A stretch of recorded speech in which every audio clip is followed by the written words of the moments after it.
Hi everyone, it's Alexis here on Alexis G Makeup, and today I wanted to talk about how to become a self-taught makeup artist, because this is a thing that a lot of people don't know about when they're first starting out with makeup, and it's an actual thing that you can become without any certification, without any schooling, just completely by yourself and through the help of others on Instagram and YouTube and things of that nature. So without any further ado, let's get started.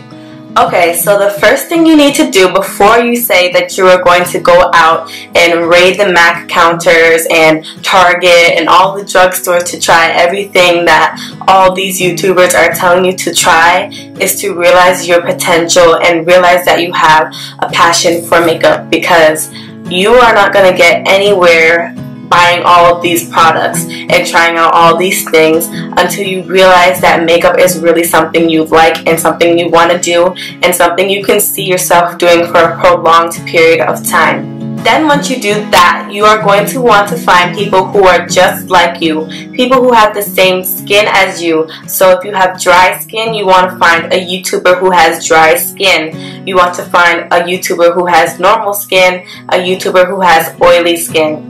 And once you do that, you can try to narrow it down even further. You can try to find somebody who is your shade. So that means if you do go to Sephora or MAC to get matched up for foundation, you can try to see which YouTuber has your foundation shade so that the recommendations can be more exact to you and something that you would try because you already know what shade you're going to be. Then once you do that, you can go in any direction you want. You can follow any YouTubers that you want. You can follow any Instagrammer that you want. You can just go nuts, and you can derive your creativity from anywhere. Like if you see a brown smoky eye, you can turn it into a blue smoky eye. If you see a purple smoky eye, you can just change up the eyeliner or something like that, and you can just get your creativity from anywhere. And one thing you always want to realize, and something that you always want to do, is record everything that you do. So even if you think your eyeliner came out completely crappy and you completely messed up your foundation and it's like a little patch right here and like your lipstick is smeared all over the place, just take a picture of your face for that day so that you can go back later and maybe even laugh about it and say, wow, I really did look messed up. Or you can say, wow, that was actually pretty good for that day or for the amount of experience that I had. So that is one thing that you always want to do, because even I look back on some of the things that I have done and I'm like, wow, I wasn't always that great.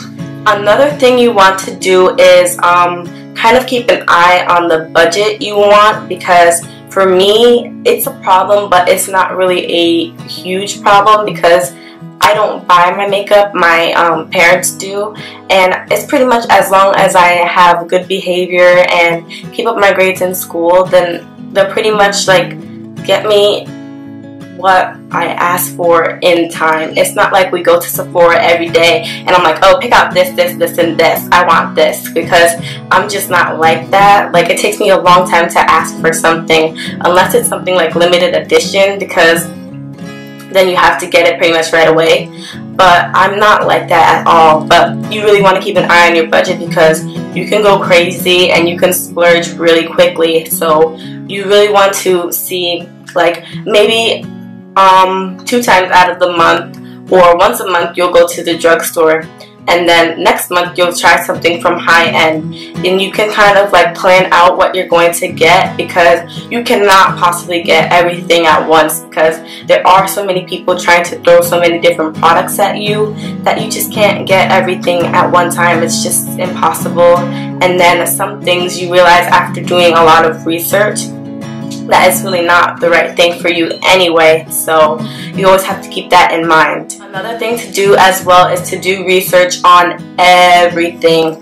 Even if it's a thing that people are raving about every single day, do your research for yourself and compare to things that you think that you would like or things that you already know you like, because you will always be surprised at what you like and what you don't like, because when it all comes down to it, with all these different brands and companies, you have your own personal preference, and so does everybody else. And so somebody might gravitate towards MAC and Lancome or Sephora, and you might go straight to the drugstore for everything. That's completely okay, and I think that's the reason why there are so many different makeup companies, because even though they all pretty much have the same ingredients and throwing you the same things, each one is a little bit different and catered to their specific people, if you get what I'm trying to say. Another thing you can do is start a blog so that you have a way to connect with people who may like the same things as you, and you can also try to use this as a way to connect to different companies so that they can send you things for you to review on your blog, especially if you have a lot of people following your blog. This is a great way to expose yourself to different companies and try to like get your name out there and get yourself into the makeup world, because there are a lot of makeup artists out there and there are a lot of different people doing creative things, and when it comes down to it, you can only be so creative. So you have to make sure you're creative in your own way and you can really show your originality, so companies will want to gravitate towards you and make you their spokesperson. Alright, so those are my tips for how to become a self-taught makeup artist. I know there are a lot of things to consider, but makeup is such a broad category and there are so many things that you have to get specifically, like so many different categories, so many different things that you have to grasp at first. So I hope you guys liked it. Rate, comment, and subscribe, and I'll see you next time.